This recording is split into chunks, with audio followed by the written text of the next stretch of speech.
Mes chers compatriotes guinéens, bonjour et bonsoir selon vos points géographiques. Ce jeudi 31 juillet 2025. Chers compatriotes, conscients de nos blessures passées, conscients de notre fragilité présente et de nos richesses qui ne demandent qu'à être matérialisées, c'est avec un cœur serré que je m'adresse à vous ce jeudi 31 juillet 2025 en tant qu'être humain. Les dégâts des pluies diluviennes sont certes d'ordre naturel, mais nos responsabilités personnelles en tant que citoyens sont à pointer du doigt et les responsabilités de l'État sont aussi à pointer du doigt. J'ai fait des enquêtes auprès des vieilles personnes à propos des dégâts qu'a connus notre pays ces 4 dernières années. Quand je m'adresse à une personnalité qui a 70 ans, 75 ans, 60, 65 ans, est-ce que la Guinée auparavant a connu ces genres d'inondations? La réponse, c'est non. Je me rappelle quand nous étions dans les années 88, 89, 90 à Amdalaï, pendant la saison hivernale, je me rappelle que ma mère sortait sous la pluie, allait au marché, acheter des condiments sous la pluie, revenir sous la pluie, préparer sous la pluie, on mangeait sous la pluie et parfois nous on partait jouer au football sous la pluie à Amdalaï. Mais peut-être comme j'avais 8 ans, 9 ans, je ne pense pas que les pluies qui ne cessaient de pleuvoir dans les temps là en Guinée dans les années 88, 89, 90, qu'il y a eu des dégâts comme ça en Guinée dans ces années où la pluie ne cessait de venir. Surtout au moment où aujourd'hui la nature a été vraiment détruite par l'être humain, je ne pense pas qu'il y ait eu ce genre de dégâts. Comme quand tu es petit, il y a des choses que tu ne maîtrises pas, je me suis dit qu'il faut demander des vieilles personnes, femmes comme hommes, pour dire est-ce que la Guinée a eu de tels dégâts? La réponse a été toujours non. Nous avons eu des inondations, nous avons eu des choses, mais ce qui se passe maintenant en Guinée, nous n'avons jamais vu ça. Et ça a poussé ma réflexion. Et en visionnant aussi des vidéos sur TikTok, j'ai vu des vieilles personnes parler, femmes comme hommes, en disant, ça c'est des gens, je ne peux pas estimer leur âge, ils peuvent être dans les 80 ou dans les 75-80. Il dit, on n'a jamais connu ça ici. Ça m'attriste. Et ça me fait, mon cœur saigne pour ça. C'est vrai qu'on ne peut pas prévoir les dégâts naturels. C'est vrai qu'en tant qu'être humain, on ne peut pas résister en face des dégâts naturels. Mais en tant qu'être humain, en tant qu'État, en tant que nation, on doit pouvoir prendre des mesures pour pouvoir sauver des gens et pouvoir répondre aux urgences quand l'urgence est là. Donc, ce qui arrive dans tous les pays du monde, pour être raisonnable, il y a des catastrophes naturelles, il y a des dégâts naturels, on n'y peut rien contre ça, même aux États-Unis, partout il y en a. Mais dès que ça se passe, il y a des ripostes, il y a des sauvetages, il y a l'État qui est présent. L'État vient en aide de la population. Mais chez nous, ça n'existe pas, parce que l'État n'existe pas chez nous. Ça ne travaille pas, l'État n'existe pas chez nous. Et pour la Guinée, cette fois-ci, comme je vous ai dit, cette fois-ci qui se passe, l'année passée, il y a eu des dégâts. Pendant la saison pluvieuse, l'année passée, j'ai observé des images, j'ai vu des cours remplis d'eau, des familles complètement. Mais cette fois-ci, il y a eu trop de morts. Trop de morts dans des dégâts, des inondations, des pluies diluviennes en Guinée. Et je peux vous dire, je peux vous rassurer mes chers compatriotes, que depuis que ces imposteurs sont là, observez très bien, il y a eu plus d'incendies dans ce pays. Depuis que ce pays a été indépendant en 1958, il n'y a pas eu de ce genre d'incendie en 3 ans, 4 ans que la Guinée a connu. Quand vous dénombrez aujourd'hui, on serait à 200 à 300 incendies dans les centres commerciaux, dans les marchés, dans les endroits populaires. Si ça, ce sont les conséquences des sacrifices sataniques. Ce sont les conséquences de ce que vous faites pour conserver le pouvoir. Ce que je dis là, ce n'est pas de la politique. Ce que je dis, ce n'est pas dénigré. C'est juste un constat humain. C'est juste un constat. C'est vrai, en tant qu'homme politique, je dois sonner l'alerte. Ça, c'est mon devoir. Et quand il y a des choses humaines qui se passent de manière désastreuse, je dois m'exprimer. Voici la raison de m'exprimer aujourd'hui. Quand je me suis réveillé tout à l'heure, j'ai vu sur TikTok des vidéos qui m'ont attristé. C'est ce qui me pousse à faire cela. Excepté les incendies, vous savez, on a eu des milliers. Quand on dénombre aujourd'hui, on sera dans les 200, 300 incendies inutiles. Et maintenant, ces pluies diluviennes ont fait pire cette année. Depuis des semaines, j'observe des vidéos sur TikTok. Ça m'attriste. Ça m'attriste parce qu'on peut faire mieux en tant que nation. On peut faire mieux en tant que nation.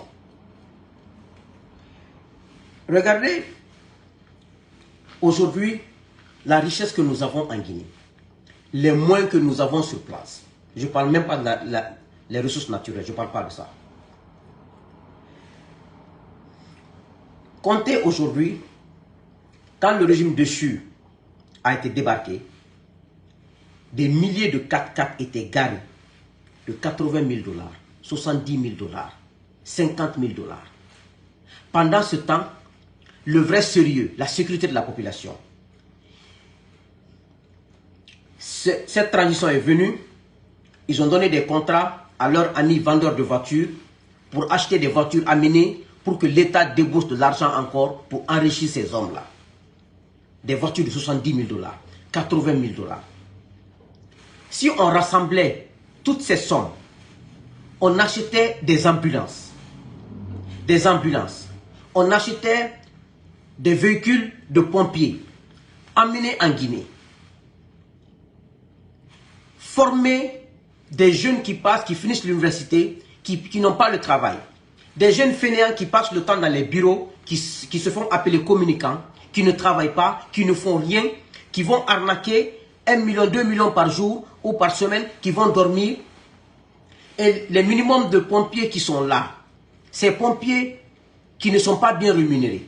On n'a même pas beaucoup de pompiers. Le peu d'effectifs qui est là, au lieu de former ces équipes, au lieu de les former, de les équiper, d'acheter des choses pour pouvoir répondre à des urgences, d'acheter des ambulances. On attend que la Chine nous donne des ambulances, on met un don de Chine. On attend que le Japon nous donne des ambulances, on donne un don de Japon.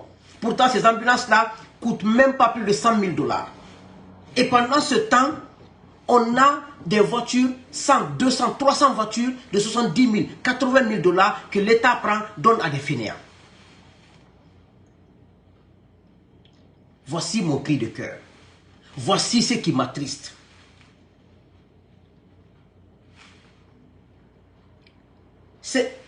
Au fait, c'est une question de logique.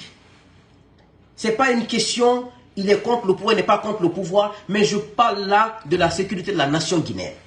Je parle là de la sécurité de la population guinéenne, en tant qu'être humain. Mais en tant que politique, j'ai le devoir de m'exprimer là-dessus et de m'offusquer là-dessus, parce que je n'ai pas le pouvoir. Le seul pouvoir que j'ai, c'est ce que je peux dire avec ma bouche. Asseyons-nous, réfléchissons.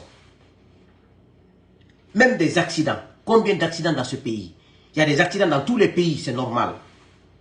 Mais depuis qu'ils sont là, les accidents affreux, des morts affreux, quand il y a accident, tout ça, ce sont les sacrifices sataniques. Je peux vous dire une chose. Je vous ai toujours parlé.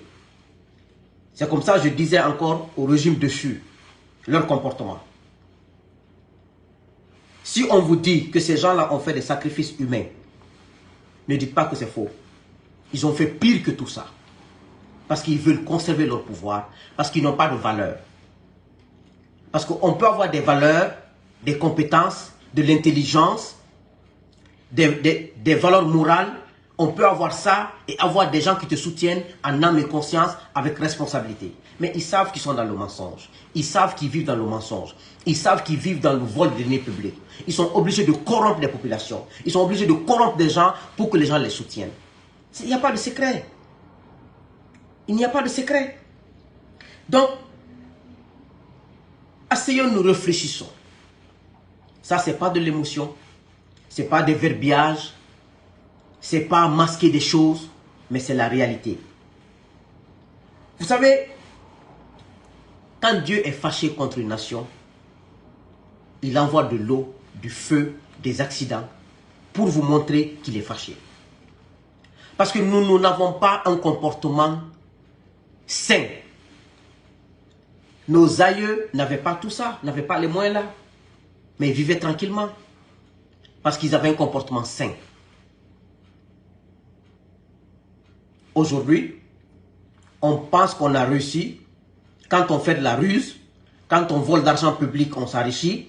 Quand on envoie 10 personnes à la Mecque, 10 personnes à la Mecque, un fonctionnaire qui n'a pas 5 millions de francs guinéens comme salaire, comment lui peut envoyer 2 à 3 personnes à la Mecque? C'est pas possible, c'est l'argent volé. Et les parents ne demandent même pas, personne ne demande maintenant, qu'est-ce que mon enfant fait, est-ce que ce que mon enfant fait, c'est ça, on s'en fout. On veut l'apparence. Si mon enfant me donne des beaux basins, ça me suffit. Mon enfant me construit une maison, ça me suffit. Même s'il va voler tout l'argent public de la Guinée, même s'il va prendre l'argent destiné aux malades à l'hôpital, ce n'est pas mon problème. Voici moi ce qui me cœur en Guinée. Et quand tu parles, moi je parle de la sécurité des êtres humains. Et le rôle de l'État est fondamental dedans. C'est l'État qui a les moyens de la Guinée. C'est dommage qu'on confonde l'embellissement à un développement. Tu entends dire, Aïbara là, il est en train de travailler. Quel travail? Mettre des petits goudrons, mettre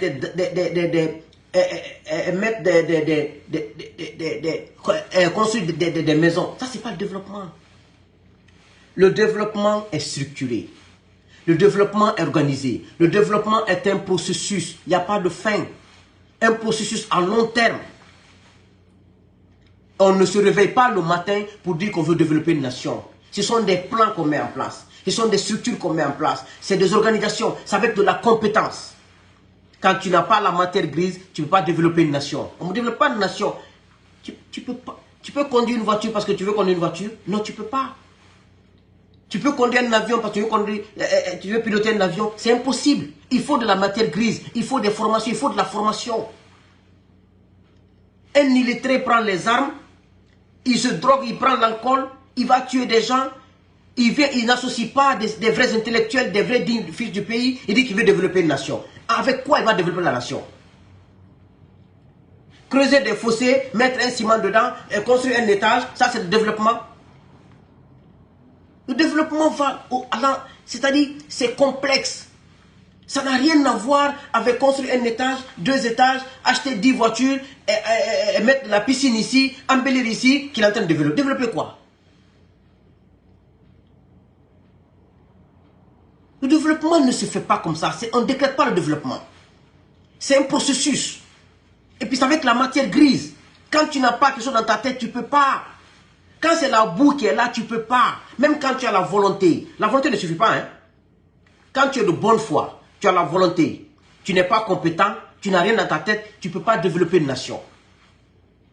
Quand tu es compétent, tu as la matière grise, tu n'as pas la volonté, tu ne peux pas. Tu n'es pas de bonne foi, tu ne peux pas. Combien de cadres sont diplômés en doctorat en Guinée, dans tous les domaines? On les a confiés des structures, ils ont fait quoi? Qu'est-ce qu'ils ont fait? Donc, vous savez, dans 5 jours, dans 6 jours, j'aurai 15 ans aux États-Unis. J'ai quitté la Guinée août 2010. Le 5 août 2025, j'aurai 15 ans aux États-Unis. En principe, il y a des choses que je ne maîtrise même pas en Guinée. Et pendant les 15 ans-là, j'ai été 4 fois. En 2012 en vacances, en 2015 pour mon mariage, en 2019 pour ma conférence à Kofi Annan, et en 2020 pour lancer notre parti. 2 semaines après, j'ai été emprisonné pour 9 mois. Donc, 4 fois j'ai été en Guinée. En principe, il y a des choses que je ne maîtrise même pas. En principe, je ne dois même pas me préoccuper comme ça. Mais je le fais par devoir d'humanisme. Je le fais parce que je refuse que ce pays, avec tant de ressources naturelles, avec tant de ressources humaines, compétentes, qu'on tombe dans les mains des médiocres à ce point. Qu'on tombe dans les mains des Guinéens les plus médiocres. C'est écœurant.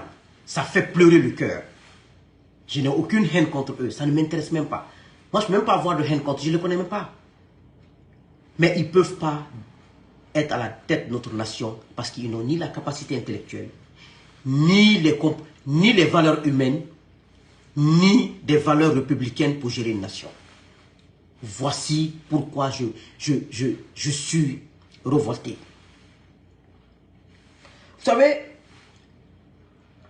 les valeurs de la société guinéenne sont avant tout les reflets de l'humanisme. Le Guinéen est humain, mais on a besoin de la référence. Un peuple a besoin de la référence. Je dis souvent aux gens, un père de famille qui ment, tes enfants mentiront. Un père de famille qui triche, qui vole, ta femme ne va pas te respecter. Donc un président de la République qui ment ne sera pas respecté par son peuple. Un président de la République qui vole, les cadres vont voler. Le peuple ne te respectera pas. Je dis souvent, mais les gens pensent que je m'amuse. L'exemplarité doit venir du chef. Un chef doit être exemplaire. Un chef ne peut pas mentir. Un chef ne peut pas voler. Un chef ne peut pas tricher. Un chef ne peut pas être parfait, mais doit être correct. C'est comme un père de famille. Un enfant copie ce que sa mère et son père font.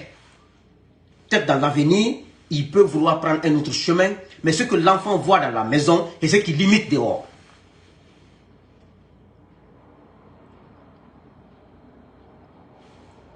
Donc, les gens qui disent souvent, non, c'est parce que... Non. Aujourd'hui, regardez la jeunesse guinéenne. Regardez cette jeunesse. Elle s'identifie à un cadre qui, avant d'être nommé, n'avait pas une maison. Ce cadre est nommé aux impôts, ou à la douane, ou au trésor, ou en tout cas au ministère des télécoms. Ce cadre vole l'argent, il construit 10 villas en 3 ans, 4 ans. Et on dit qu'il a reçu, qu'il a une bénédiction. Même les gens de la jeunesse de sa famille s'identifient à lui. Un cadre qui n'a même pas 5 millions de francs guinéens comme salaire. Qui n'avait même pas une villa. Et qui arrive à avoir 5 villas, 3 villas en 1 an, 2 ans. Avec quoi? Avec quelle magie? Ça, c'est du vol à ciel ouvert. Et après, on dit en Guinée, non, il n'y a pas de preuves. Preuves. C'est facile d'avoir des preuves en Guinée. C'est facile d'avoir des preuves en Guinée.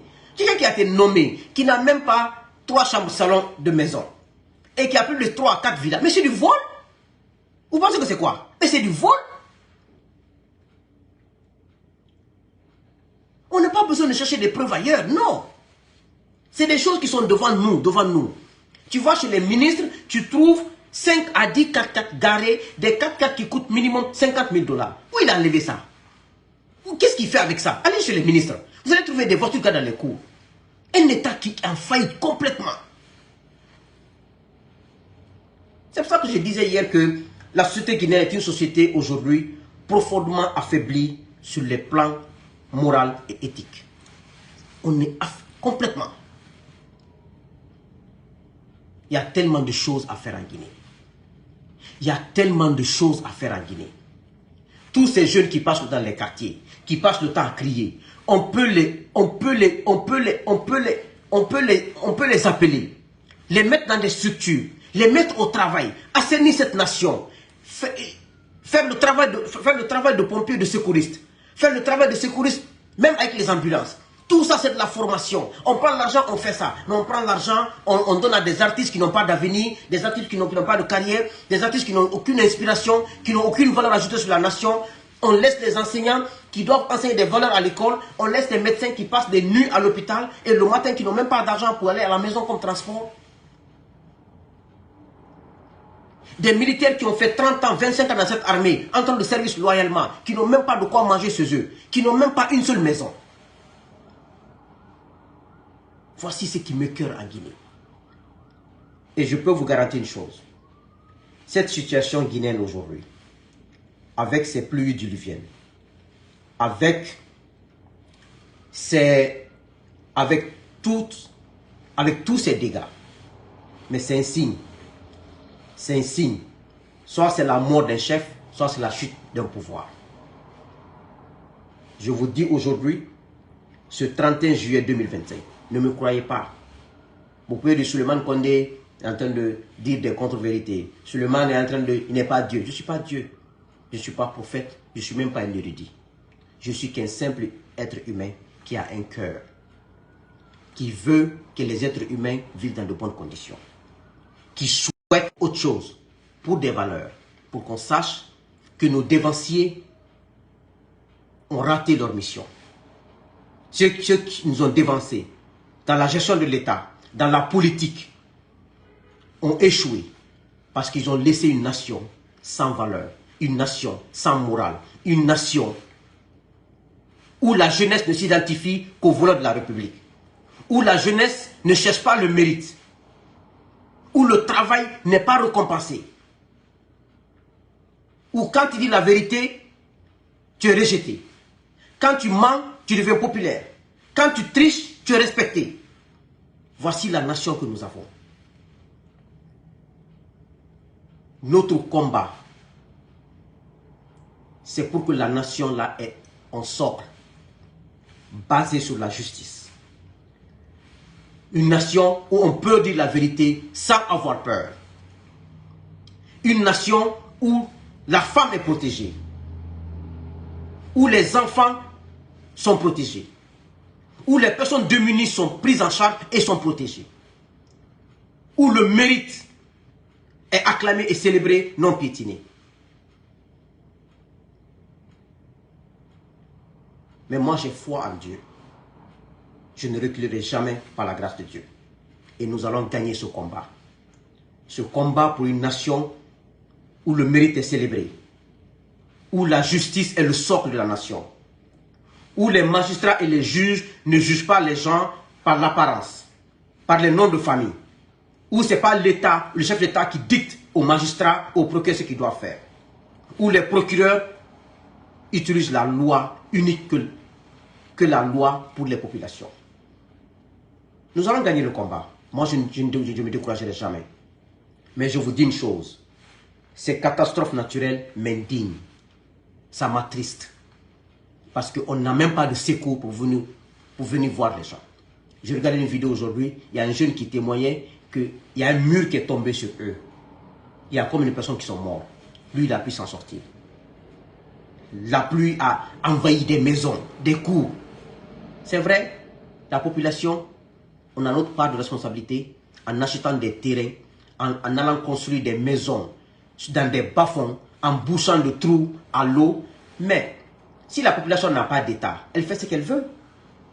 C'est l'État qui doit imposer sa loi, imposer ses règles, définir les règles. Une population, s'il n'y avait pas de loi aux États-Unis, ça c'est le pays le plus l'insécurité baigne aux États-Unis plus que n'importe quel pays dans le monde. Mais c'est la loi qui est là. Malgré que la loi est là, il y a des dérives. Mais tout le monde a peur de la loi. Mais quand on est sœur du président, on fait ce qu'on veut. On est maman du président, on est femme du président, on est femme du ministre, on fait ce qu'on veut. Ça c'est quelle nation ça? C'est quelle nation ça? Et ce qui m'attriste aujourd'hui, je vois des gens pleurer, des gens mourir pour rien. On pouvait éviter tout ça. Même des accidents sur la route. Il y a depuis combien d'années, depuis sous Alpha Condé, je disais que l'insécurité routière m'indigne, ça m'affecte. Quand je vois des accidents inutiles sur les routes, des morts inutiles, ça m'affecte. Mais le régime d'Alpha Condé n'a rien fait pour ça. On ne prend pas au sérieux la vie humaine. La vie humaine n'a aucune importance dans notre nation.